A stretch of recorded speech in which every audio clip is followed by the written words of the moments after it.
Suicide is the third leading cause of death amongst teenagers in our nation today. About 32,000 people die from suicide a year, which is really the equivalent of a jumbo jet crashing every other day and everybody on board dying. Skylar Shamong and Stu Ben, we have the highest per capita rate of suicide in the state. I'm fortunate to be a part of a church that sees that problem but wants to be a part of the solution.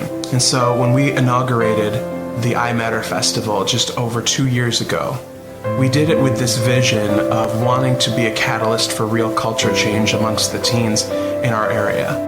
And many people who contemplate suicide never tell anybody directly about it. When something as obvious as teenage suicide attempts, cutting, depression, hopelessness is in front of your face continually, how do you turn a deaf ear from it and not listen?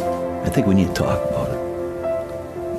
As a funeral director, you ask yourself why would one want to take their own life, and you really don't have an answer.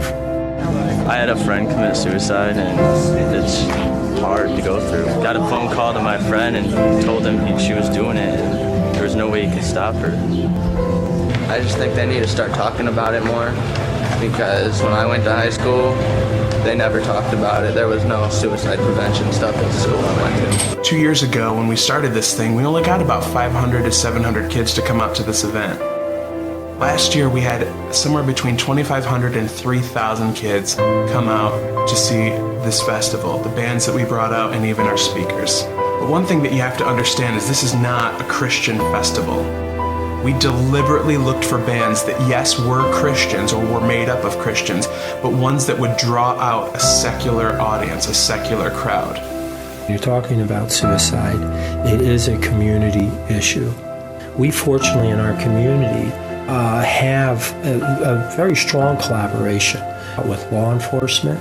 We work closely with the hospitals. We work closely with the schools and with churches. Every single event, whether it was a school assembly, or whether it was a baccalaureate, whether it was prayer, whether it was cleaning up the park, whether it was setting up the park, working with the sound companies and the lights and the video and even this documentary, everything just seemed to just come together for this one pinnacle thing called iMatter, where at the end of the week we had engaged 5,000 plus kids. And in the middle of all of that and all the chaos and all the excitement and all the music, there was a hush of silence that came over them, where I believe the Lord spoke to them through Bob Lentz, and where they responded to him, and where 400 or 500 kids said, I want to give this Jesus an opportunity.